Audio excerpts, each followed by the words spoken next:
Do you think the medical staff should be looked into for all the injuries to players the last few years? I don't think so, because this is a league-wide issue.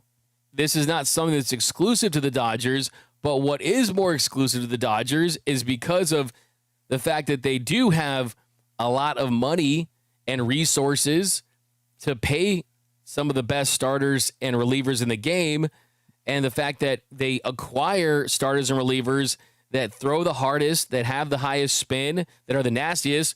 Those are the guys that get injured. I mean, if you're a middling franchise that can't get guys that can throw triple digits and throw nasty stuff like Tyler Glasnow and Blake Snell, you don't have to worry about pitcher injuries because they're not getting injured because they don't throw that kind of stuff. I mean, the statistics show that the harder you throw, the more susceptible you are for injuries. The higher spin rate, the more susceptible you are for injuries. Yes, arm angle can change things. Dustin May changes arm angle a little bit, so that can be a factor as well. But the truth of the matter is if you want to investigate anyone, investigate coaches at the youth level, at the travel ball level, at the high school level. I mean, the truth of the matter is this is an issue that goes way beyond the Los Angeles Dodgers. This is an issue that goes all the way down to young baseball players throwing way too hard too early. And when you're trying to go 100% on every pitch to try to get a college scholarship and try to get drafted, at some point you're going to break. The arm was not intended and built to throw a baseball as hard as it possibly can, 90 to 100 times a game. That's just how it is. And that is kind of the position that they are in.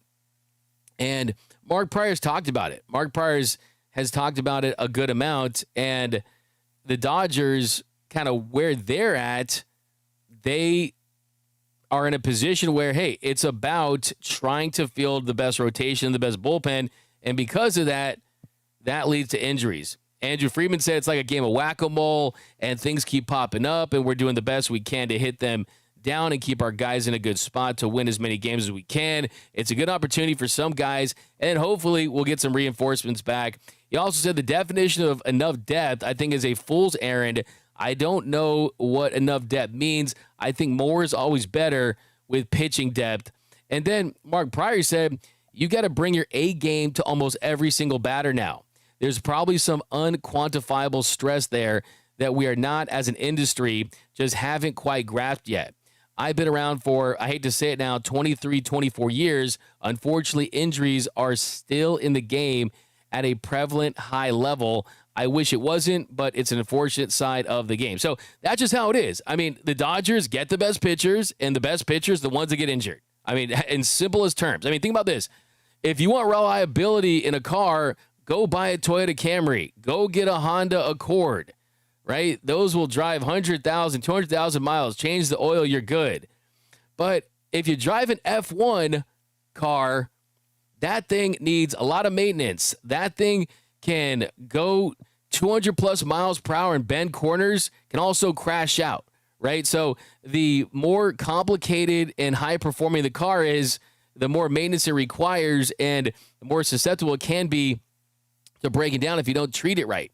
So I think the Dodgers, they're doing the right thing, is they're trying to get as much depth as they possibly can, and they're trying to bank on these guys getting healthy. I will say this, kind of my theory too is this, though. I just want to point this out. I think that, yes, people are reacting strongly to these injuries, and I get it. It feels like every year, like I've said, it's like an episode of Squid Game, a season of Squid Game, just guys falling, dropping like flies every episode, right?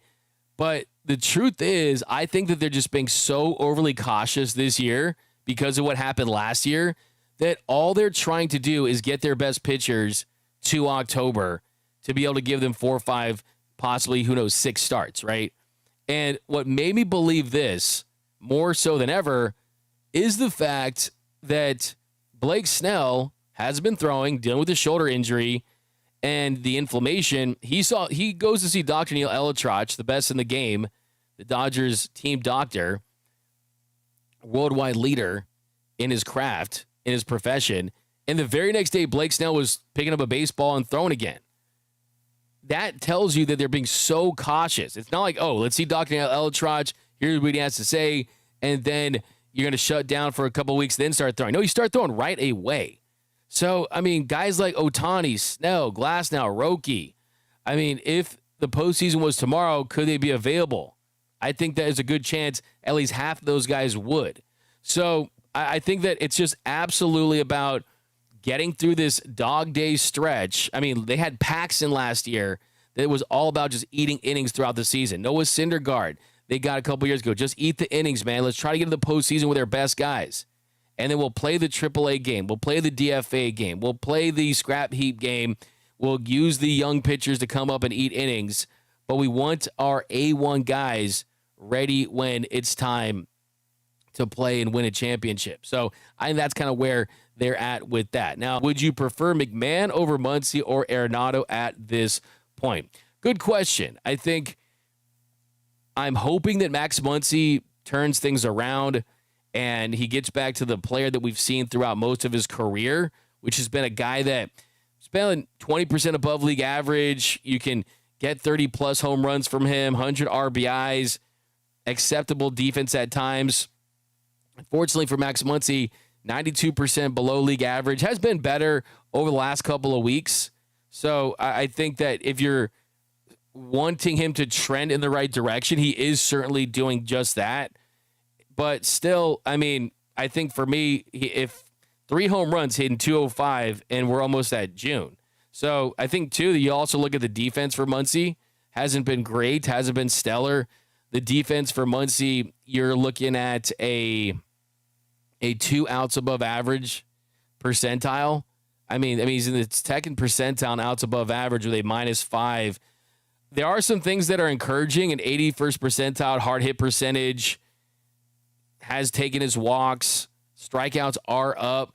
But yeah, as far as McMahon over Arenado, I think honestly, Ryan McMahon's a really interesting guy. I mean, he's been really hot, hitting 299 with a 965 OPS in this month of May. He's really started to heat up on a terrible team, one of the worst teams in professional sports. Nolan Arenado this year has cooled off a little bit for sure. I mean, Nolan Arenado and Max Muncy are essentially identical when it comes to weighted runs created plus.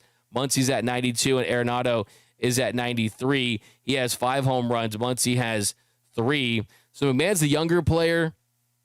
I mean, I don't think the Rockies would want to do a deal with the Dodgers, so that could just kind of be a moot point. But if I had to pick, if they were going to move on from Max Muncy, my number one thing, I just want to make this very clear, my number one thing is that Max Muncy just goes on a tear, is the Max Muncy we've seen for most of his career, slugging, getting big home runs.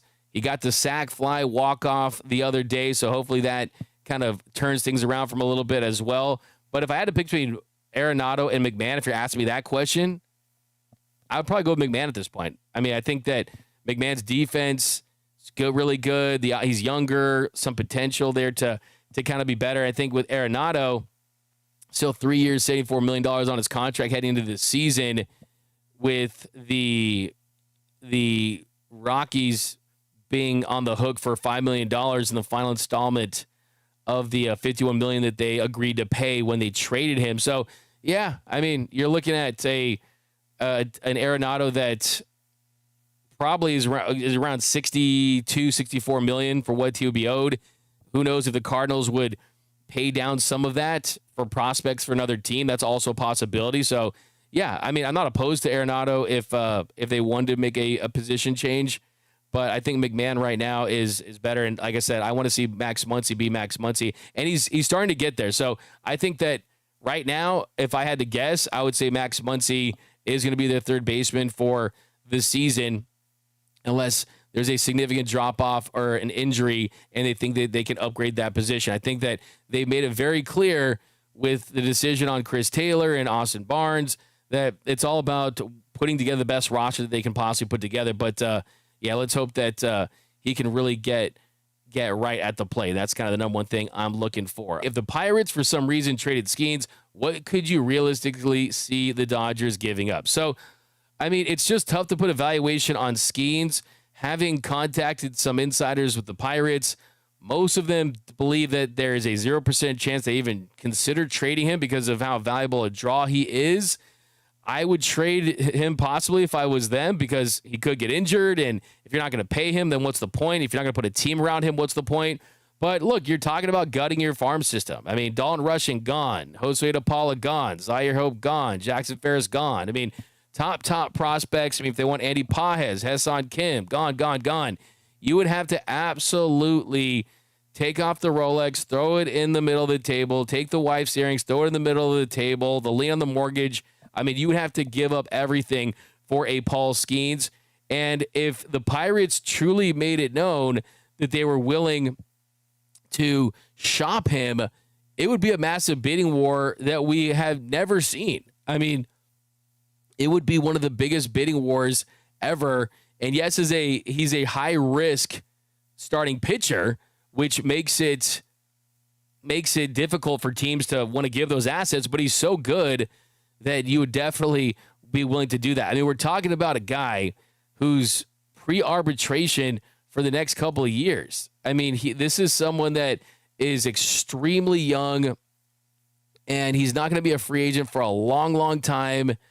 I mean, you're not going to see him as a free agent until after the 2029 season. So tons and tons of team control. We'd have to give up everything to get him. So that's kind of where that would be. Okay, some more questions. QNLA Dodgers dugout mailbag. Jaden X5V. Why did they waive Chris Taylor in the first place? So we've talked about this all week. I mean, it came down to the fact that Chris Taylor was not getting regular playing time. He was a 200 hitter. There was redundancy there with Kike Hernandez, other right-handed hitters that have positional versatility. And then, by the sound of it from Dave Roberts, it was also that Chris Taylor wanted an opportunity to play every day. I actually asked Dave Roberts a few days ago about the decision to release Chris Taylor, and here's what he had to say. I know it's been a couple of days, but just kind of about Chris a little bit. Even though you felt it was the right decision from a baseball and a roster standpoint, just how tough was that for you as a manager, knowing how you guys have had so much success together, and he's been here really almost your whole time? It was tough. And he handled the conversation really well. He's had a lot of huge moments for us in the postseason, and played in as many games as any Dodger in history as far as the postseason experience. He always did what we asked and was always on board. And then you take what they did for Mary and Chris, what they did for the community with their foundation, and they're just very much givers. And I just hope that he wanted an opportunity, if it wasn't going to be here to play more, to play somewhere else. So that's kind of the thought behind how it played out. And I respect him for betting on himself, and hopefully gets an opportunity to play more somewhere else. So that's Dave Roberts on Chris Taylor. It sounds like it was somewhat almost mutual by the sounds of that. I mean, we'll never know probably until months later, maybe years later, how it truly went down. And I mean, I would love to interview Chris Taylor one day about it, and we'll see where he ends up. But yeah, I'm sure that he wanted to play every day, and that role got extremely reduced. I mean, just 35 at-bats in 46 games. I mean, they just did not play him, and it was time to move on. And, hey, the good news is you can say that, yeah, from a WAR standpoint, he didn't accrue a ton of it based on giving him $60 million, but they more than made up for it for the 2.9 WAR that he was averaging per season before they gave him that contract. So that's just sometimes how it works out. But, yeah, that's really the skinny on Chris Taylor is, they're paying him $13.3 million to not be a Dodger. He'll likely sign with another team on a minimum, and we'll see when that decision comes. I'm very curious to see where he ends up. To a couple more here, guys. We've got this is from Joseph562. D-Mac, if we do need to get a pitcher at the deadline, who should we go after? Couple quick ones. I mean, Sandy Alcantara, we talked about him, and he's kind of got off to a rocky start, starting to put together some better starts. The velocity is still there. He's under 2 more years of team control, very affordable, too. They're going to try to get a haul for him. I think the tier 1, Pablo Lopez having a good year. Zach Eflin, Framber Valdez having a good year. I don't think the Astros would trade him, but Zach Gallen, he's not going to be traded to the Dodgers as a Diamondback. But kind of a name that I've been looking at the last couple of days is Chris Bassett. So Chris Bassett, I think, if you were not going to get a couple of these guys back and you really felt like you just needed to upgrade that pitching staff, and remember that Jack Flaherty was really good, wasn't elite. And Chris Bassett, though, I mean, he's been really good this season. 2.83 ERA, the whip a little high at 12.21, but you're looking at a guy that a 1.43 ERA plus this season. He's 36 years old. If you look at his contract status, this is a guy that the Dodgers typically kind of would be after because he's on an expiring contract, just like Jack Flaherty was. So Chris Bassett's an interesting name if you needed to get a guy. Let's not forget, Shohei, if he comes back and pitches like an ace, it's like getting the best pitcher that could be available and would be available.